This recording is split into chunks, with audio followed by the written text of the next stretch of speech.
Welcome to part 2 of this presentation, where I'm going to be talking about tips for improving the effectiveness of physical therapy education techniques couched in the science of learning.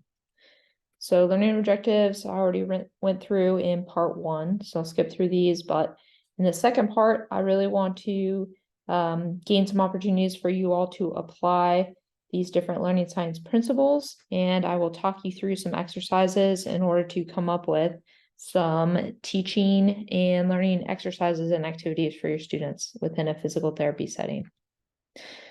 So flow for today, we are on applications, and I will provide some opportunities for you all to practice creating these experiences.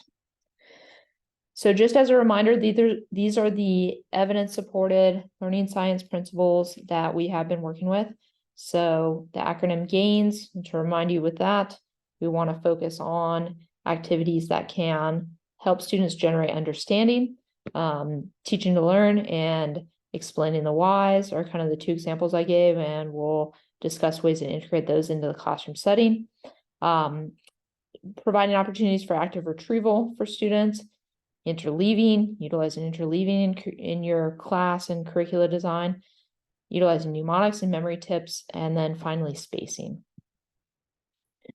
Another thing I want to emphasize, and some keys that I like to remember and think about when I'm trying to design classroom exercises to try to facilitate learning and teaching different skills within a physical therapy classroom or clinical environment, are who is your audience. So we want to gear the challenge of the learning exercise to the audience and what level they are in their physical therapy education. So whether they're first year, second year, third year, or potentially a resident level, a physical therapist who is undergoing a more specialization and residency training, we really want to challenge them and meet them where they are. So for example, a first year student, we might be quizzing them on basic foundational anatomy knowledge. For a second year student, that might be too simplistic. We would ask them to use that anatomy knowledge in potentially a differential diagnosis setting in a musculoskeletal course. And then for a third year student, we might ask them to recall not only their anatomical content, for example, muscle attachments, but then we may use that in an advanced elective course, such as dry needling. So they are asked to localize that muscle, palpate it, and then effectively and accurately dry needle that muscle with associated precautions. So those could be the different levels of difficulty in instruction for the different learner levels within your curricula. And that might be pretty straightforward. You're thinking, oh, this is obvious. But as you're designing these learning exercises, I really want you to remember your audience in order to craft these most effectively as you start to integrate some of these learning science principles that you might not be as familiar with. So kind of challenging your student where they are and always keeping in mind what audience you are teaching to. Next thing I want you to think about and write down, really put into an objective or measurable way, is what is the concept or skill you're trying to get across. So not just orthopedic differential diagnosis in general, but let's say we're working on a specific joint mobilization. We want to work on, for example, let's see, ankle and foot mechanics through a walking gait cycle, or we want to work on a skill that's a joint mobilization, a tailor curl, anterior or posterior glide. So what is the skill that we want to teach or that we want to get across within this learning activity that we're designing? And then finally, what learning science principle do we want to emphasize? So there could be multiple, but thinking about, as we're designing these learning activities and these exercises that you can plug into your different courses, which primary learning science principle is included in that exercise for its best effect? So are you trying to generate understanding? Are you leveraging active retrieval practice? Which one is it? And then that ultimately, we want those three things as we define them to lead to optimum learning or an optimum learning experience for our students, for our learners. So first off, we're going to start with some examples of generating understanding. How do we create these experiences for our students, for our learners? And as I mentioned in part 1, these two principles we're going to carry forward. So teacher prepared to teach and generating whys. Excellent way to start to do this would be, or could be, utilizing patient cases. So This is just a very simplistic patient description. It's 2 sentences. This is based on a patient that I saw today in clinic. It took me a couple minutes to write down. So it's a 63-year-old male coming to outpatient orthopedic clinic for an evaluation and treatment, or a script for a valid treat for bilateral knee pain. Patient reports onset of pain 6 months ago. Left knee's worse than right. Describes the pain is located to the anterior knees, and it was kind of a gradual onset. With the use of this case study, we can start to ask our students to come up with some why generation, or try to generate understanding of this patient's in front of you. Let's try to understand this seemingly musculoskeletal presentation of pain and dysfunction, and try to start to gear our evaluation techniques towards it and our treatment techniques. So we could ask our student, what other questions do you want to know from this patient, and why? So what components do you want to use in your subjective exam, and why are you using each of those questions? Like, what are you trying to get at with those questions? Are you trying to rule something in, rule something out? Trying to screen for red flags? What are the purpose of your questions? Not just what do you want to ask, but why are you asking that? And then subsequently, within your objective testing, which tests and measures you're going to select for this particular patient, and why are you utilizing those? Again, are you trying to rule something in from this that you suspect as hypothesis generation for your subjective exam? Or are you trying to rule something out? So those could be very appropriate questions and tasks that you would ask your students within probably the second and third years within physical therapy education. It might be a little bit of a push for first years, although towards the end of the year, they might be okay with that. And then how do we take this and add a layer for a more advanced physical therapy education, for example, a residency level education? And this is something I start talking about within my 3rd year elective on pain science education, but also with my resident level clinicians who I'm mentoring within their residency practice. Is we start thinking about what are some of the psychosocial factors, and what is some of the language that we're using when we interact with these patients. So the patient who came in, and we'll just say we had a little bit more information. Patient reports he was told that his knees, he had an x-ray, are bone on bone, and the report says he has degeneration. Oh my goodness. So for resident level, let's start thinking about the language that we're using and interacting with this patient on a human level within a biopsychosocial framework. And instead of just viewing this as a purely mechanical symptom and issue, let's start to treat this patient at a higher level. So what effect do you think the language that he's describing could have on his behaviors? Let's link language to behavior. That's kind of a higher level skill.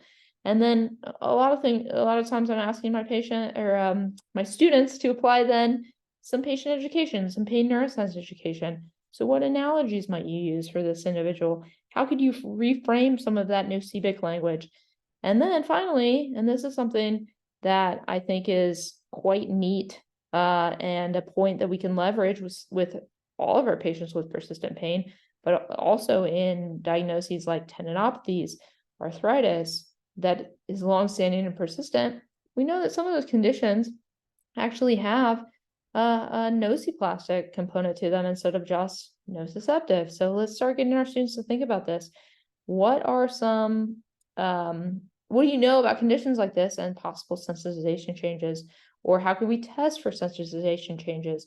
At a higher level, can we ask our residents to test things like temporal summation, test for allodynia, perform a higher level sensory exam, things like that. So just some ideas and some jumping off points to get you thinking about how just a 2-sentence case study can go in all these different directions and can provide a really rich learning experience for our students. Another thing that we could do with this case study is we can give a little bit more information to students. So we could give them a little bit more subjective information. We could give them some objective test results, and we could ask them to, instead of coming up with potential examination techniques for this patient, now we can start talking about treatment options. So given that information, what we might ask our students to do is start to formulate treatment plans. So what treatments will you prioritize? We could ask within the context of our class, and why. Ask them to explain the why. That's the learning science principle.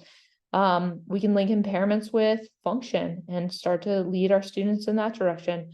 And then finally, we could have our students create an HEP, and within creating that exercise prescription, we could start asking students to role play and teach those exercises. And that's where generating understanding, the example of teaching to learn, comes in. So ask our students to teach each other exercises and start doing so in patient-friendly language so they get practice with interacting with in these mock patient scenarios. Role play is quite effective. So what I'd like you to do now is stop the recording and come up with a patient case on your own. Doesn't have to be fancy, just like mine. Pick a couple sentences. So what I'd like you to do, maybe 3 to 5 sentences tops. You can fill in some of that subjective information, objective, if you want to do a full case, kind of case description, and see then if you can use that within one of your classes this semester. Again, it doesn't have to take a long time, a few minutes. After you come up with that case description, or as you're coming up with it, what I'd like you to keep in mind are these kind of guiding principles or objectives to how you're crafting this case. So what are you hoping to teach? In my case, I was thinking about the patient presentation. So what are some signs and symptoms consistent with an arthritis diagnosis? What are some functional impairments that individual is likely to present with? Some subjective report and objective testing that are consistent with the diagnosis. So kind of communicate that to my students and start getting them to learn this pattern of what would knee arthritis look like? What would it present like? How would the patient sound? And then what are some associated things that are a little bit higher level, like sensitization?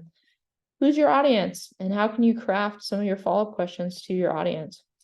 Could you incorporate information from a prior class? That gets into the idea of interleaving. So as I mentioned, a lot of these exercises, as you're creating them, could have multiple learning science principles involved. You get bonus points for that. That's excellent. It doesn't have to be just one.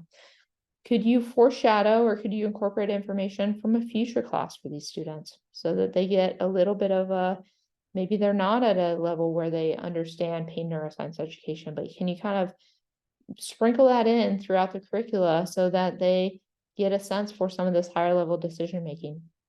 And then, as I mentioned, what other learning science principles could you add? Could you ask them why questions? Could you ask them to teach? You could interleave. You could utilize some sort of mnemonic or ask them to come up with a mnemonic. For example, with arthritis, hey students in my class, can you think of some of the common features for knee arthritis that now you've learned from this case? What's an easy way to remember those? Could you act it out? Could you come up with a song? Could you create a little acronym like I did for GAINS, for learning science principles? What is one way that makes it easier for you to learn it? And then teach that to your classmate. Maybe we come up with a great memory trick that we can, or memory tip that we can then pass on to future classes or classmates or peers. So all of those things could be utilized from this case study.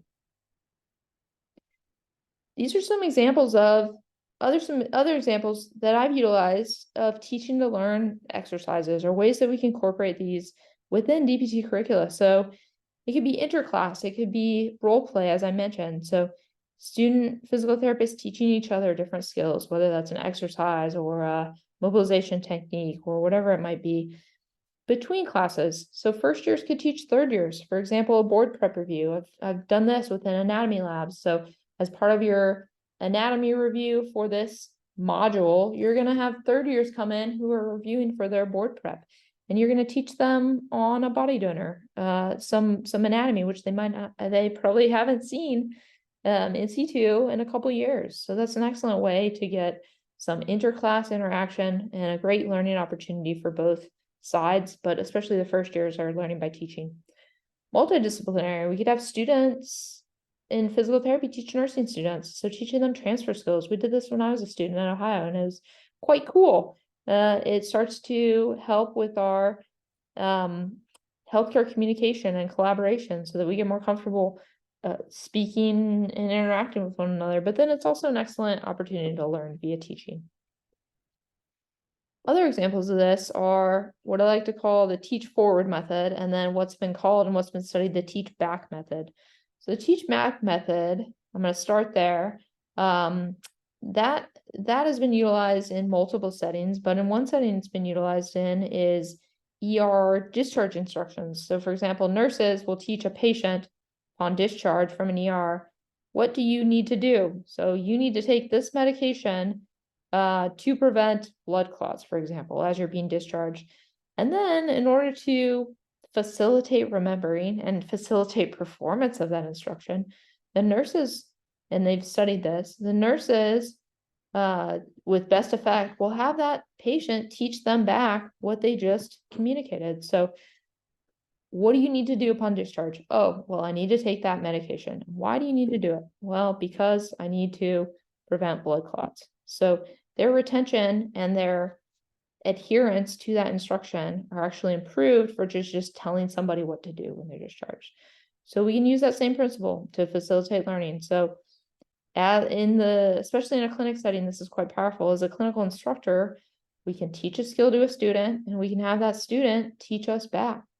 Or we can use what I've described as a teach forward method. So in the clinic, you can teach a novel exercise to a student and you can have that student teach the upcoming patient. It can be anything. It can be a pain neuroscience education analogy that you can teach your student. The student can then teach a patient. It's quite an effective way to utilize teaching to learn. So again, I want you to go through this and try to come up with something that you can utilize either within your class or within a clinic. And some questions for reflection or try to guide you through creating an activity here would be to describe and think of a content area or a topic or a concept that students tend to struggle with in your class. What teaching to learn exercise do you think you could create to help with this hard concept? So please describe in a couple sentences the teach to learn activity that you're coming up with. Who is the audience? What is the concept or skill? And what learning science principle will you choose to integrate into that? And try to flesh that out in as much detail as you can so that it's something that you might use within this next instructional year. Okay, so we've already started incorporating some ways to generate whys and why questions for students, asking them to generate a reason or a rationale for why they're doing what they're doing is a really easy way to start to incorporate some of these whys. Another way to start to add whys is simulation-based learning. So the references within this slide come from some of the research I did for the presentation I did with my dad at the Q-Care conference in 2022, Bridging the Gap. And what is really demonstrated well within the research is the idea that simulation-based learning is quite effective. So that could take the scope of student role play. That could be, if you have access to it, mannequin-based high fidelity simulations in lab environments, whether it's a nursing lab, it could be simulated patients or actors. We utilize this a lot of times with OSCEs, kind of final exam or midterm exam type patient simulations. And those are great ways to put physical therapy skills in context and help students understand the whys and the more complex interactions that they're going to be asked to be competent at with patients. All right, moving on to active retrieval.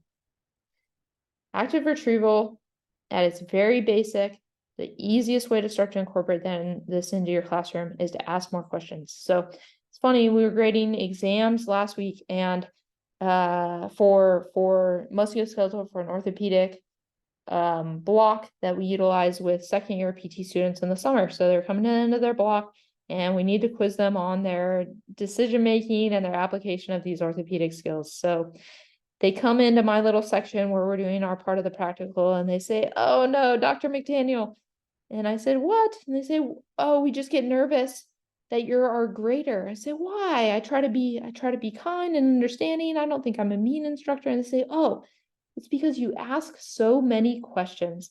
And I kind of laugh and I take that a little bit. I don't want them to be intimidated by me, of course, but I take that a little bit as a compliment in that, yes, I do ask a lot of questions. And part of it is because I want my students to have all of those rich opportunities to answer the questions, to engage in active retrieval, and to start to explain why they're doing what they're doing. It's this generating understanding principle, but also Really, really, really important that they have these opportunities for active retrieval.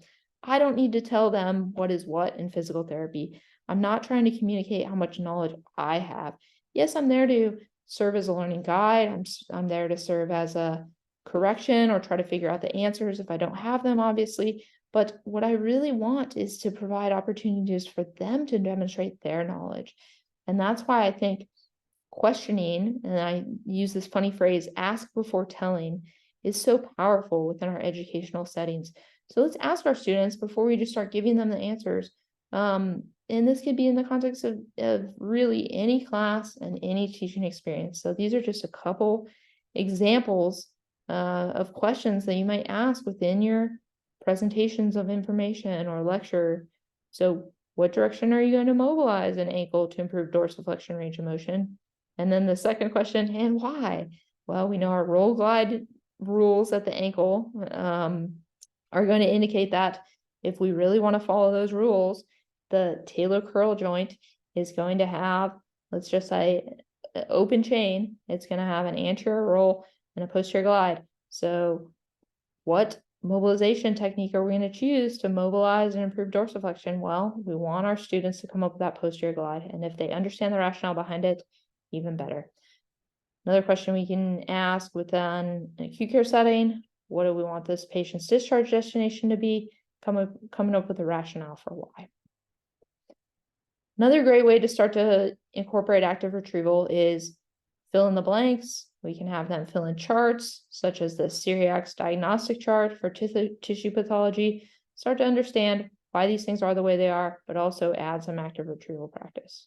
This is just one example. There are many, many of these you can come up with and start to add, So here's some other examples of ways to incorporate active retrieval. And again, remembering from part one that we want this to be a low stakes environment associated with it. So these are what have been often termed kind of low stakes quizzing, low stakes testing, but the very foundational, these are opportunities for active retrieval practice. So you could use online quizzes before class, short written quizzes at the start of class to gauge retention from maybe an article or reading that was assigned for homework. You use clicker quizzing within the class, so real-time quizzing, and use that as part of your active retrieval practice, or quizzes after the class for comprehension. Okay, so now again, as instructors, what I want you to do is try to come up with what are some ways that you can use active retrieval, or what are some opportunities you can give for your students to practice active retrieval. So some guiding questions for coming up with this example are potentially for activity for your curricula. What are some ways that you can integrate this either or include all of these before class? What are some examples where you could use this during class? How about between classes? How about between semesters? And then really get into the details of your exercise. Who's your audience? What is the concept or skill you want to try to get across? And then what's the learning science principle? Well, you know it's active retrieval, but can you incorporate any other principles, interleaving information? If you're in a neurologic class or setting, could you pull in, could you make your neurologic patient have some orthopedic impairments or vice versa? So emphasizing the idea that no patient is a purely ortho patient, a purely neuro patient. Even in an outpatient setting, potentially we have some comorbidities. Are they cardiovascular comorbidities? Are they other medical conditions, rheumatic disease, whatever it might be? How can you interleave some of those things within these experiences to facilitate learning for that contact information? And here we go. So that's a nice jumping off point into interleaving.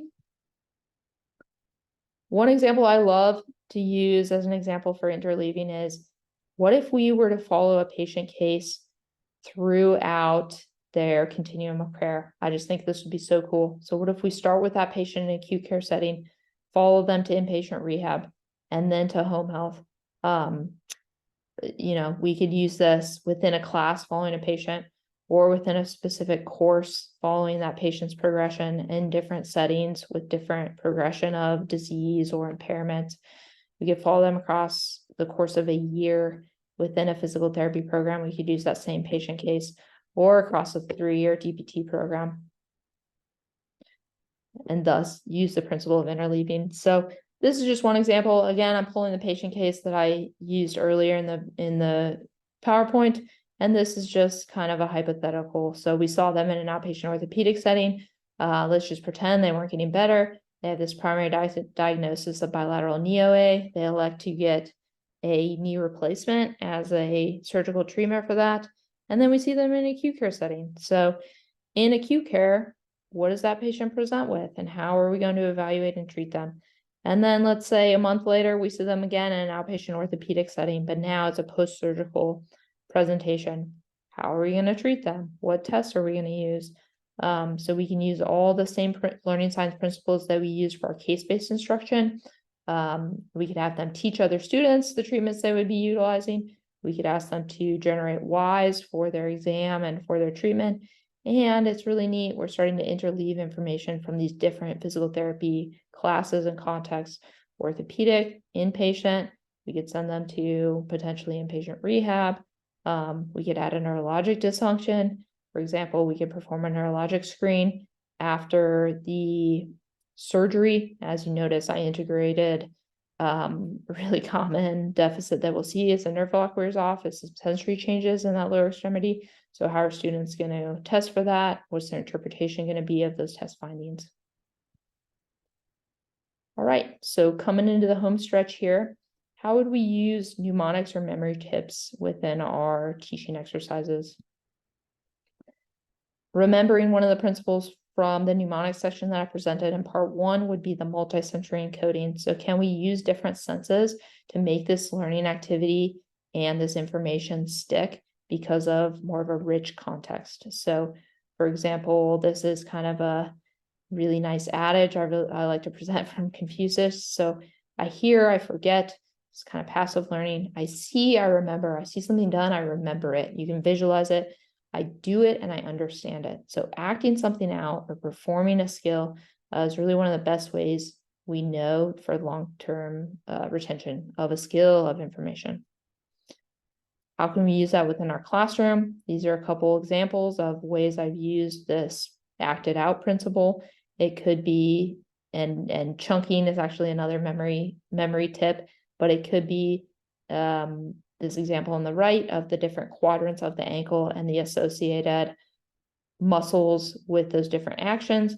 So how I'll usually teach muscles of the lower leg, I'll say your toe is going to point in towards your tibia. Those are your tibialis muscles. So inversion, dorsiflexion, tibialis anterior, inversion, plantar flexion, tibialis posterior. That toe is going to get pulled and pointed towards the compartment we're testing. And then as it points towards the outside, those are our everters. Those are our peroneal muscles or fibularis muscles, depending on what decade you were in PT school. So chunking and having some tips to remember those different muscle groups and actions can be helpful. And then another example I really love is multisensory encoding. So the first joint of the first CMC joint is a saddle joint. And what I use is this funny example of pretending that you're riding on a saddle to remember the joint surfaces and the roll glide mechanics. And there's a little YouTube link in the PowerPoint if you're interested in that. I put my cowboy hat on and I kind of describe that so that students can help see that acted out and remember the joint mechanics at that saddle joint. For mnemonics, there are plenty of new medical mnemonics that you can utilize in remembering, for example, anatomy. I think I referenced this in part 1. So mnemonics for brachial plexus, mnemonics for arteries, muscles, muscle attachments, actions, things like that. And those are some things that you can start to think about and come up with. And I would like you to, I don't have a slide for it, but I would like you to start to think about how you might incorporate some of those things within your courses, whether it's an acting out method or coming up with mnemonics for these different concepts that you're trying to communicate. The last principle is spacing. This one is pretty intuitive. And as I mentioned in part 1, this gets at the idea that we don't want to cram all at once. So studying needs to be spread out throughout time. DPT curricula is 3 years. That's a long time, but we do want to space out student practice as well. So encouraging students to do this within their own study sessions, but also potentially using the first 10 or 15 minutes of a course to practice skills that were learned or initially introduced in another course. So for example, within a musculoskeletal course that is designed for second years or third years, using the first 10 or 15 minutes to review MMTs, to review goniometry, normal ranges of motion, and feel, things like that, before adding on higher level skills like special tests or joint mobilizations or manipulations, things like that. So that could be a way to use spacing within your course. Take-home points again, these are our learning science principles. Trying to think about how you can integrate these more into your classroom to facilitate long-term remembering. So I'm not going to read these to you, we spent a lot of time on these, but just as a reference point for you. If you have questions, again, I would love to hear from you. Here's my contact information. Thank you so much for spending time with me in a recorded manner. Would have loved to be with you live or in person, but my work schedule did not allow for it. So thank you so much for having me, and really look forward to hearing from you if you have questions, or if I can be helpful as you start to play with some of these concepts and try to integrate them into your coursework. And these are the references from both presentations.